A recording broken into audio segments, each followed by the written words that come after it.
In 1799, the Grand Hall of the French Parliament is dimly lit, casting long, ominous shadows. The assembled deputies watch, their faces etched with tension, as Napoleon Bonaparte stands before them. Young and resolute in his military uniform, Napoleon's presence as First Consul commands the room. His eyes burn with an unspoken ambition, captivating the silent assembly with his piercing gaze. Napoleon's voice resonates with unwavering conviction. "We stand at the precipice of a new era," he declares. "From this strength, we shall forge a destiny greater than any nation has ever known." Napoleon, a figure of resolute command, leads his army of Italy through a treacherous mountain pass. The air is thin, and jagged peaks loom on all sides, a stark reflection of the arduous journey ahead. Initially ragged and dispirited, the soldiers now cast upward glances at their leader. A flicker of hope is ignited in their eyes, transforming their weary faces. Napoleon's gaze is fixed on the distant horizon, a testament to his unwavering resolve. Flickering candlelight dances across the canvas walls, casting long, distorted shadows that writhe like specters. Napoleon, a figure of stoic resolve, leans over a vast, unfurled map, his gaze fixed on strategic lines. His finger, a silent commander, traces the intricate pathways of war across the aged parchment. Around him, his generals, their faces a tapestry of fatigue and anticipation, hang on his every subtle movement. The air within the tent is thick, heavy with unspoken tension, charged with the weight of impending battle. Each breath in the close confines is a testament to the colossal stakes, the fate of empires hanging in the balance. The Italian plains erupt in a maelstrom of smoke and steel, a violent clash between disciplined armies. Cannon fire rips through the air, sending plumes of earth skyward, a symphony of destruction. Muskets crackle relentlessly, adding to the chaotic rhythm of battle. From a slight elevation, Napoleon observes the unfolding chaos, his gaze intense and calculating. He watches his meticulously planned tactics come to fruition, a testament to his military genius. The French lines surge forward, an unstoppable tide, as the battlefield moves with choreographed precision. Sunlight streams through tall, arched windows, illuminating dust motes dancing in the air of the grand chamber. Napoleon, sharp and imposing in his pristine uniform, stands at the head of a long, polished table, his gaze unwavering. Italian officials, their faces a mixture of defeat and resignation, sit opposite him, their hands trembling slightly. Pens scratch across parchment as they sign treaties, the air thick with the weight of surrendered territories like Piedmont. The scorching sun glares down on the Egyptian desert, an endless expanse of shimmering sand stretching to the horizon. Heat distorts the ancient, colossal pyramids, their majestic forms wavering in the distance. Napoleon, a small figure in his crisp uniform, stands before the pyramids, dwarfed by their immense majesty. Behind him, a retinue of scholars and artists, faces streaked with sweat, sketch, and murmur, respectfully. Napoleon gazes at the pyramids, his voice resonant. Centuries, millennia. These monuments stand as testament to power, to ambition. He questions the vast desert. What is a man's legacy, if not to build something that outlasts even the shifting sands? Under the scorching sun, the Nile Delta becomes a battlefield, as French troops clash with British naval forces. Cannon fire and musket shots rip through the air, punctuated by the earth-shattering crump of exploding shells. Thick, acrid smoke billows from the ships, shrouding the chaotic scene in an eerie, suffocating haze. French soldiers, once victorious, now fall, their formations shattered under the relentless British assault. Napoleon, grim-faced and resolute, watches the devastating battle unfold from a distant, commanding rise. His eyes, hardened by war, reflect the grim reality of a battle turning against his once invincible forces. Candlelight dances across the French headquarters in Egypt, illuminating maps and scattered dispatches. Napoleon, his brow deeply furrowed, scans reports of the Egyptian campaign's failures, the weight of defeat etched on his face. He understands the campaign's futility and the dire necessity of retreat, a grim realization in his eyes. Yet, a glint of cunning flickers in his gaze, betraying a deeper thought, the immense public relations value of his exploits. His quill scratches rhythmically across parchment, meticulously outlining his return to France, crafting his legacy. The only sounds are the rustle of paper and the deliberate strokes of his pen as he shapes history with every word. Sunlight streams into a lavish Parisian salon, illuminating a scene of vibrant activity. Elegant men and women, adorned in their finest attire, move through the room, their chatter a constant hum. The air is thick with the intoxicating scent of perfume and the buzz of excited conversation. The news of Napoleon's return from Egypt has spread like wildfire, igniting fervent discussions. Despite the campaign's ultimate failure, he is heralded as the undisputed hero of Egypt, a myth in the making. His profile has been significantly elevated, drawing him ever closer to the absolute power he so ardently desires. In the grand French government chambers, hushed conversations and rustling documents create a tense atmosphere. Napoleon, sharp-eyed and resolute, commands the room with his powerful presence. He moves with calculated grace, his words cutting through political noise as he introduces new legislation. Rivals exchange tense glances, their hidden challenges met with skillful deflection. The air crackles with palpable ambition, a silent battle for power unfolding. An undeniable shift of power hangs heavy, marking a new era within the chamber walls. The grand halls of Tuileries Palace gleam with blinding opulence, a stage set for Napoleon's absolute control. Napoleon, radiating power, stands amidst foreign dignitaries, his gaze asserting his burgeoning dominance. He gestures expansively, painting a vivid picture of a new French colonial empire, designed to eclipse Great Britain. His palpable disdain for the British fuels every ambition for continental dominance. A force in the room. French forces, an unstoppable tide, sweep across the picturesque Italian countryside, their advance swift and organized. The historic city of Genoa falls under their control, its ancient beauty now shadowed by military might. Next, the vibrant streets of Naples succumb, the powerful wave of the French army washing over the land. Even the rolling hills and artistic heritage of Tuscany are overshadowed, as the omnipresent military asserts its dominance. Some towns offer fierce resistance, their defiant spirit clashing against the overwhelming force, while others greet the incoming army with a resigned acceptance, their fate sealed by the relentless advance. Sunlight streams through the Milan Cathedral's stained glass, illuminating dancing dust motes in the hallowed air. Napoleon stands at the altar, a figure of authority, surveying dignitaries and citizens with ambitious eyes. The grandeur of the ceremony is palpable, symbolizing French dominance and revolutionary ideals. Ancient stones of the cathedral silently bear witness to the dawn of a new era, a liberation for the people. The Rhine River, once a formidable barrier, now yields to an endless tide of French troops. A breathtaking display of military might. Blue and gold uniforms surge across the vast expanse of water. The sheer scale of the operation underscores France's burgeoning power, a testament to Napoleon's relentless ambition. Soldiers march with unwavering purpose, their disciplined precision a chilling sight.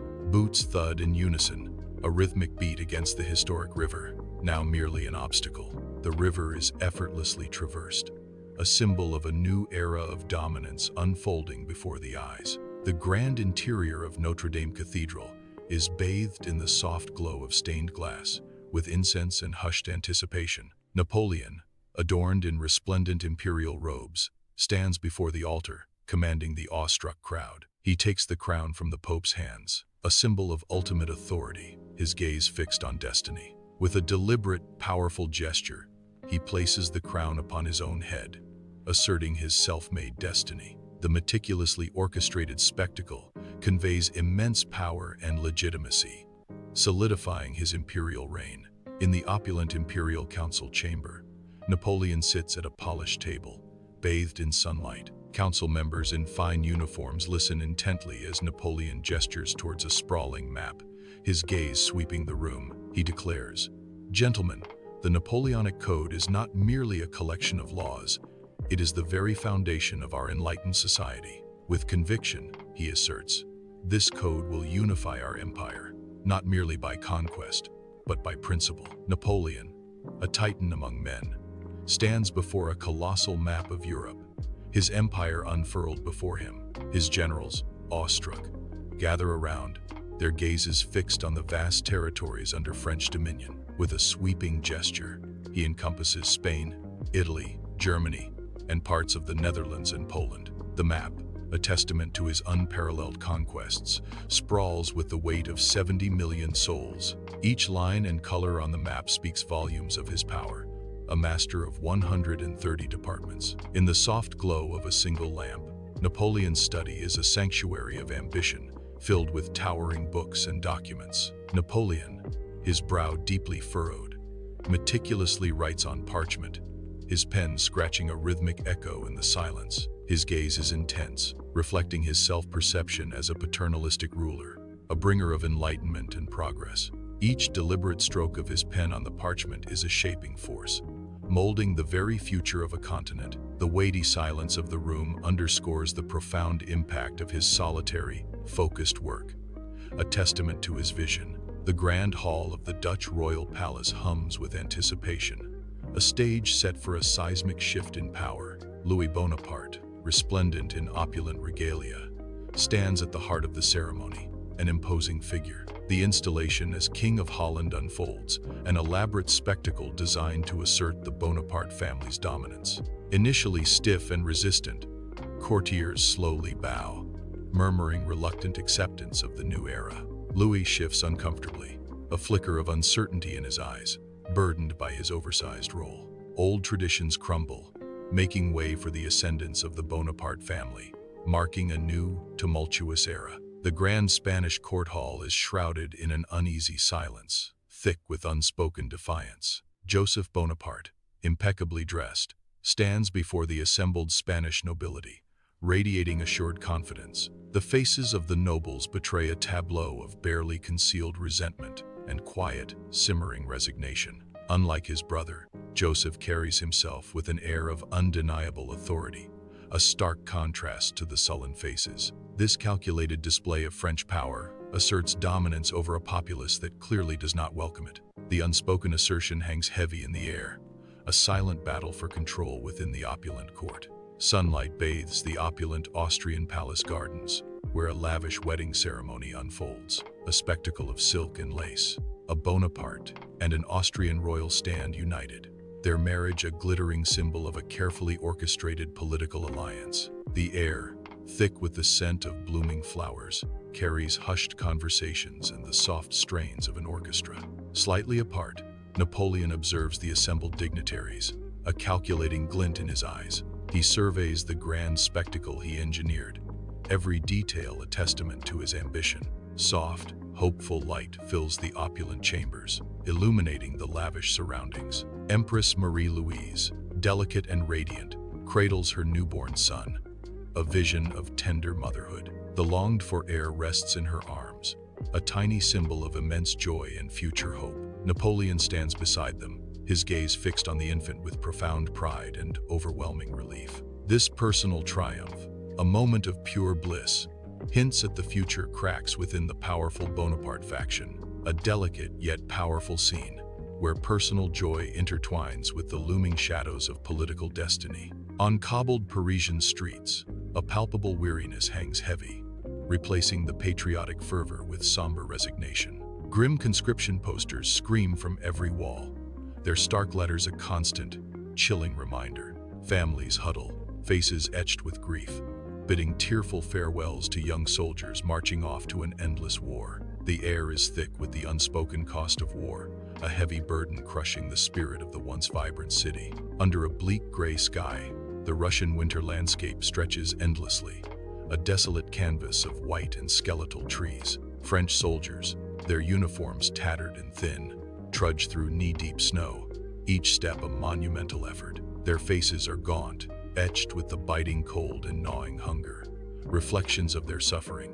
Breath plumes from their mouths, instantly freezing into icy mist, a stark visual of the brutal cold. The unforgiving expanse of white and skeletal trees looms as a silent, formidable enemy, omnipresent and chilling. Slowly, the icy grip of winter consumes the remnants of Napoleon's once mighty army, a tragic and poignant end. A brutal winter wind whips across a desolate Russian battlefield, a stark testament to the unforgiving cold. Snow-covered corpses, both French and Russian, lie scattered across the frozen landscape, a chilling tableau of defeat. The remnants of Napoleon's once mighty army, gaunt and broken, are a tragic, defeated horde. The crushing weight of this catastrophic failure settles heavily, a silent, stark testament to immense loss. The grand halls of the Berlin Palace shimmer, filled with the hushed whispers of Prussian officials, a prelude to defiance. Their faces, once deferential,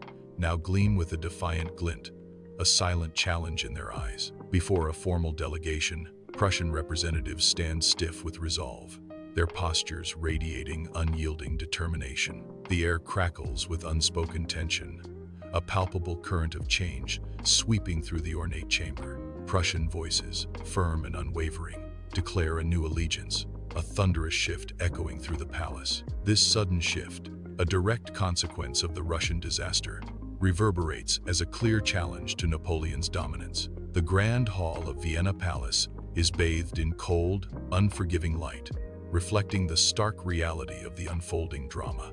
Austrian diplomats, faces stern and unyielding, gather around a polished mahogany table, their resolve etched in every line. A quill scratches against parchment, a sound of finality, as Austria formally severs ties with France, aligning against Napoleon. The air crackles with the weight of their decision, a diplomatic chill mirroring the harsh political climate. This swift, brutal blow reverberates across Europe, isolating Napoleon and eroding his once formidable power. French troops trudge across a muddy, war-torn landscape, their uniforms caked in the grim evidence of relentless struggle, faces etched with profound exhaustion. Each soldier carries the heavy burden of a crumbling empire. The once proud French Empire now painfully contracts, reversing years of hard-won conquests, each step a retreat. Their earlier confidence has evaporated, replaced by a deep, bone-weary resignation.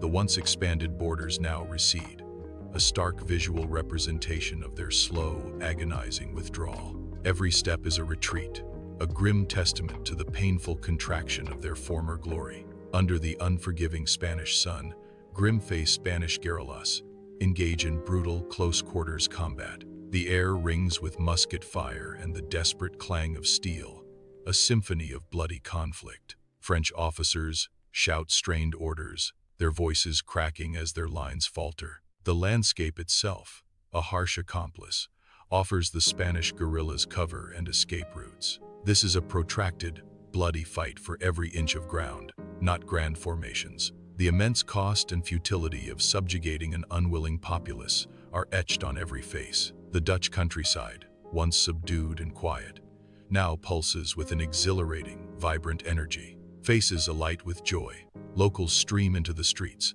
their hands eagerly tearing down French symbols. The monuments to occupation crumble under their touch, a powerful symbol of liberation. A palpable sense of relief and celebration now fills the air, a stark contrast to oppressive silence. The tide has undeniably turned against Napoleon, a new dawn breaking over the land. Joyful shouts echo, a symphony of freedom replacing the long-held fear and oppression.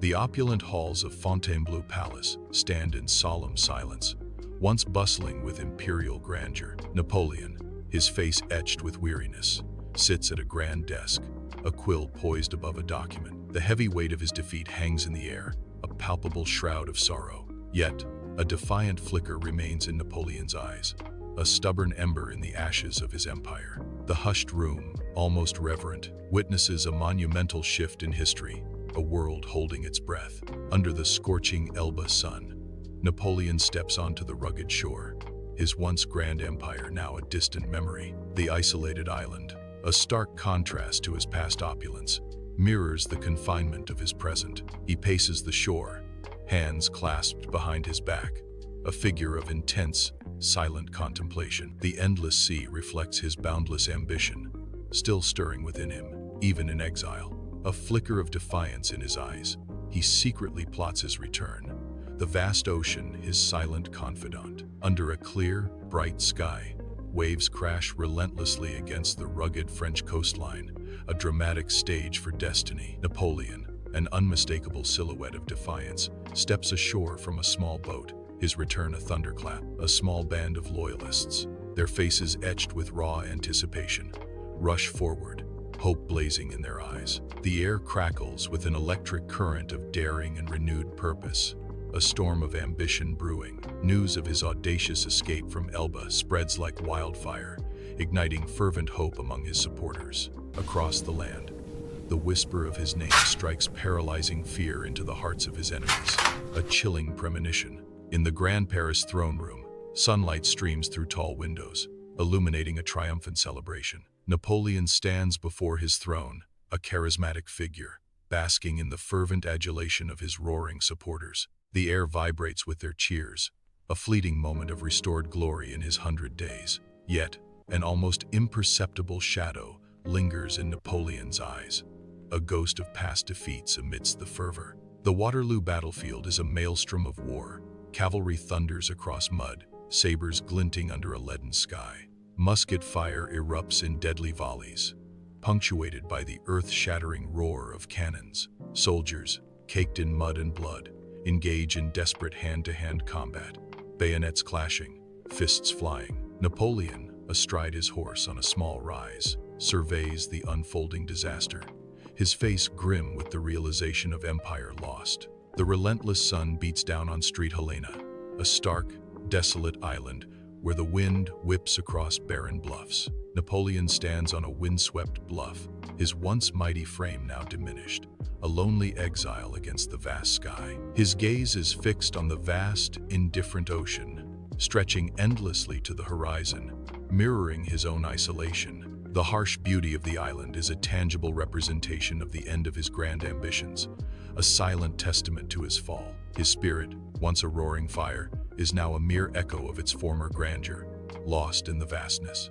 His empire, a distant, fading memory, is swallowed by the endless blue, leaving him alone with his thoughts. In May 1821, a single candle flickers, casting dancing shadows across the humble walls of Street Helena residence. The room, dimly lit and spare, is a stark contrast to the opulent palaces Napoleon once commanded. Frail and gaunt, Napoleon lies still in his bed, the weight of an era settling upon him. He takes his final breath, marking the quiet, private end of a tumultuous age. Pale sunlight pierces the vast Vienna palace, illuminating dust motes dancing in the frigid air, a silent testament to forgotten grandeur. The ornate halls stretch cavernous and empty, their splendor emphasizing a profound, isolating chill. Napoleon's only legitimate heir wanders these gilded cages, a forgotten prince, his birthright a phantom limb. A constant ache pervades a life that is not his own,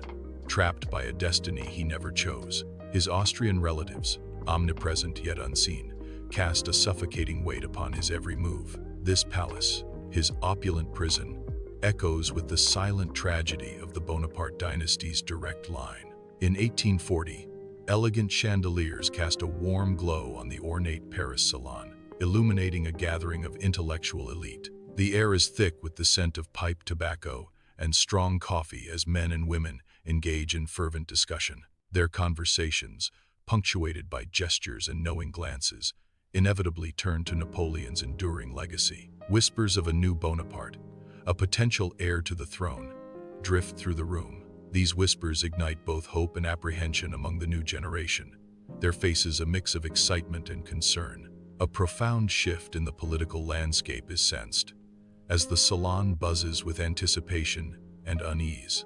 In Paris, barricades rise, a defiant symbol of the springtime of nations as citizens wave tricolors, demanding change. In Vienna, students clash with soldiers, their youthful faces alight with the fire of revolution, demanding reforms. In Berlin, a roaring crowd gathers before the royal palace, a unified voice echoing for liberal constitutions and national unity.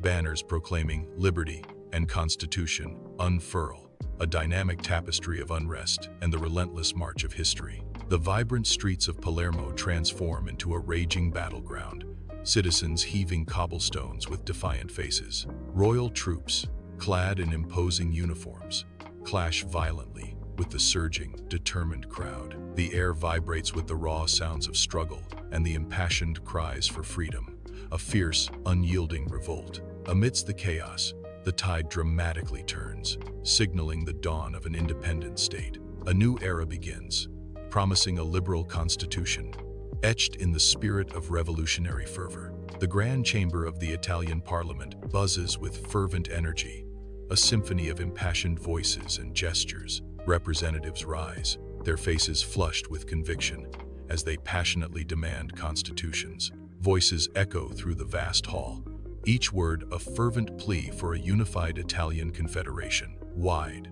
expressive gestures punctuate their speeches, painting a vivid picture of their shared resolve. The air thickens with a growing sense of national identity, a palpable yearning for change. A powerful undercurrent of desire for a new political order surges through every spoken word. In the Austrian chancellery, Clemens von Metternich stands, a formidable figure in a room of heavy drapes and austere furniture. His gaze, unwavering and resolute, confronts an unseen opposition, embodying unyielding defiance. He personifies the old order's steadfast refusal to yield, a bastion against the rising tide of change.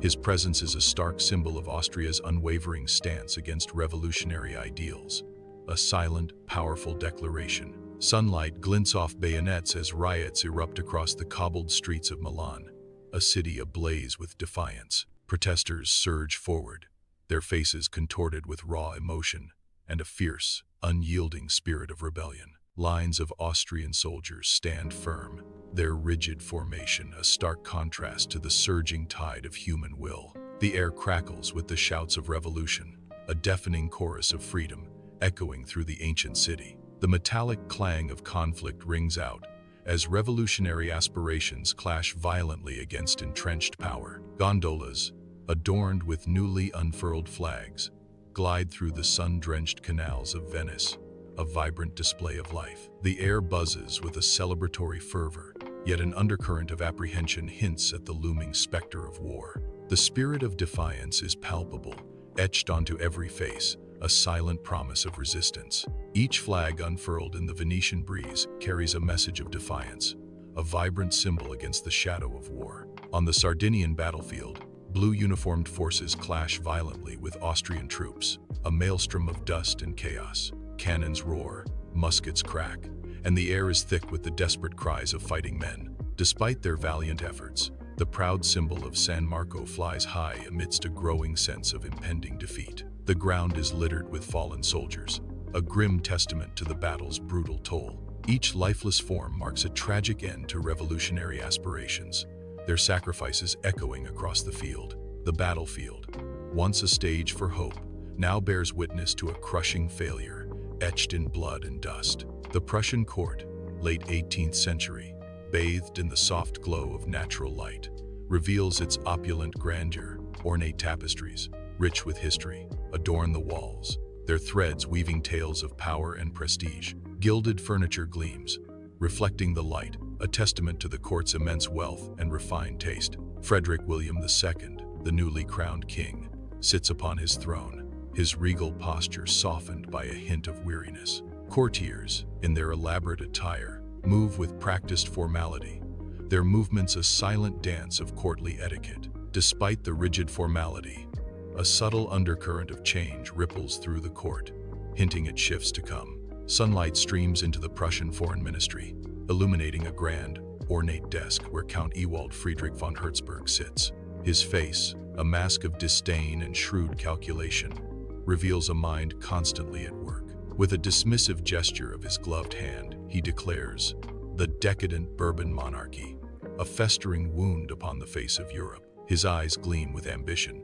This French Revolution, however, presents an opportunity, a chance to finally weaken our traditional rivals. Sunlight floods the opulent Prussian royal chambers, illuminating Frederick William II, regal and composed, before a map of Europe. His gaze is fixed on Austria, a silent strategist. The upheaval in France presents a unique opportunity. His advisors, equally stoic, listen intently as he speaks of isolating rivals. "A pragmatic alliance, Your Majesty." The air thick with unspoken strategy, Frederick William II declares, "Let us discuss how best to leverage this for Prussia's gain." The Prussian war room crackles with palpable tension as sunlight streams through tall windows, illuminating dust motes dancing in the air. Johann Rudolf von Bischofwerder, a figure of stern resolve, stands before a gathering of officers and strategists, his presence shifting the room's energy, his voice firm and unwavering. Bischoff Werder advocates for war against revolutionary France, marking a dramatic change in Prussia's stance. The shadow of an impending conflict falls across the faces in the room, a new era of hostility beginning to unfold. Bischoff Werder's unyielding resolve is a clear harbinger of the storm to come, his gaze fixed on the grim future.